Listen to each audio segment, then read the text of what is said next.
Do they really think gun owners are this stupid? If you have a gun, you're not very intelligent. If you have a gun, you're not intelligent because you're paranoid? Well, apparently Colorado does, and after passing the biggest gun ban in United States history, something I covered just a couple of days ago, now they say, well, it's not enough for just the guns, we got to go after your ammunition. And what they're going to make gun owners do when they buy ammo basically says you're all a bunch of children that can't be trusted. And then also the reasons they say they're going to ban ammunition or raise the age limit is just as silly as what you may think. And so I'm going to cover all that. And of course I want to hear from you guys on this one too.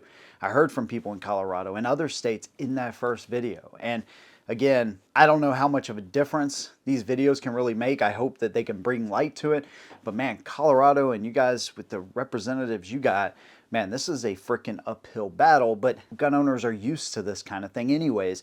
So it's not like it can't be fixed, but it needs to be fixed quick because they are coming after everything. Let's go and jump right in. So Colorado passes one of the biggest gun control bills out there, banning basically all semi-auto firearms, shotguns, pistols, rifles. They are showing right now what gun owners and gun right advocate groups, the good ones, have talked about for pretty much decades. When they come after one thing, it's never going to be good enough. They will continue to go down the line. And Colorado is just showing this. They're not even trying to hide it.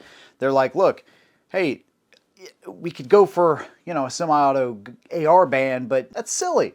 We need to go after the pistols and the shotguns too. By the way, the M1 carbines and the M1As and all those old guns, those aren't dangerous at all. That's sarcasm, by the way. So now they've said, all right, well, look, we've raised the age limit to 21 for people to buy handguns and long guns.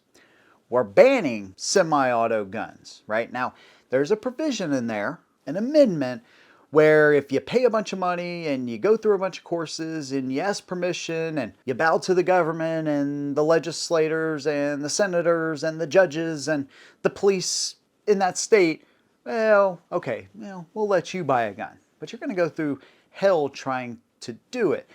Now they're saying, hey, we got to ban ammo, right? We got to raise the age limit at least. Now, I don't quite understand if you've raised the age limit of people to buy handguns and rifles to 21. Now you're banning the ammo. Like, what the hell are they? What are they gonna do without the handgun and the long guns? What are they gonna do with the ammo? Just look at it? I guess in theory, if they already have a gun or were gifted or whatever, then sure. But at the end of the day, you've already raised it for the gun. A gun without ammo, just a really heavy bat. I mean, essentially, they don't do any good without one or the other, and you've already raised the limit of one. So why go after the other? But that's not even the craziest part, because now what they're saying is, hey, gun stores, you need to take the ammo away from the public. You need to put it behind the counter. Logistically, I guess gun shops are going to have to do this. I mean, assuming, and it's already passed one chamber, so in Colorado, it's probably going to pass and get signed. But that part of it, gun shops can probably accommodate. The other part is, hey, when you sell ammo and you hand it over to the customer, you got to walk with them to the front of the store to check out, or wherever the checkout is. You got to walk with them. Like little children, you can't pick out your own product, and you certainly can't be trusted to walk to the checkout with your own product. Now, in some places, they might walk a firearm to the front of the store, right? Because, I mean, obviously they don't want people running out with a firearm, with an unpaid firearm. That's the biggest thing. They don't want people getting an unpaid firearm. So like one of the stores that I know about, they will run your background check, go through that whole process at the back of the store, and then they'll walk the firearm to the front and they'll say, all right, when you're ready, just come on up and you can pay for it. That I understand. But walking with somebody that's just trying to buy, some 300 blackout or some 30-06 rifle rounds or whatever you're trying to buy is just plain ridiculous. Now, the reasons they're citing for doing this is public safety, when in reality, it sounds like what they're trying to do is make firearm ownership as hard as it possibly can be. Make them go 10, 12 hours of training. 4 if you got a hunter safety education course. Make them pay undetermined amounts set by police departments to get their permits. Then pay another undisclosed amount for the training. And then, when you go to buy a firearm, you're 18 to 20 years old. Now, let's say you're over 21. Well, now you got to go through all this to buy shotgun, rifle, or pistol.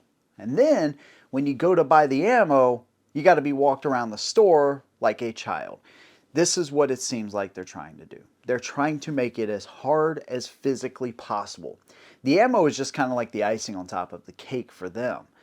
Essentially, that first process, that first ban, is what they really want, because that will be a deterrent for some people to exercise their rights. This is what some people in other states are having to deal with. And honest to God, man, every time I meet somebody from another state, I told this story, I don't know, a couple years ago, but there was a guy that came down here from like New Jersey I started working with. He's actually a good friend of mine still. And he came down here and he was like, man, it was amazing. You know, I walked in the gun shop and I was able to just, buy magazines, right? I was able to just like buy stuff, it was incredible. There's no waiting period.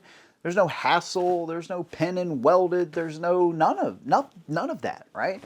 And that's how it should be, because for 98% of us, although we know the true meaning of what we do is about, we know what the Second Amendment is about, most of us have them just in case it ever came to that, right? But most of us just enjoy them at the same time, right? No harm done to anybody. And I can tell you, just like a lot of y'all, my guns sit in a safe, they sit on this wall, and they never harm anybody. And they're especially not going to harm anybody without ammo. And so Colorado is just trying to make California look like a shooter's paradise by the time they are all said and done.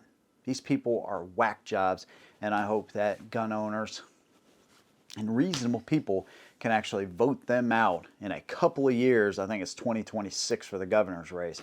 Y'all got to get these people out, man, because they are absolute whack jobs. Straight up whack jobs. Nutty, and will stomp on your constitutional rights at every single turn, and this is just more proof of it. If you are not into firearms and you've made it all the way to the end of this video and you're thinking they are just trying to protect their citizens, keep in mind that criminals do not care about an age limit, hunter's education, a safety certificate, training.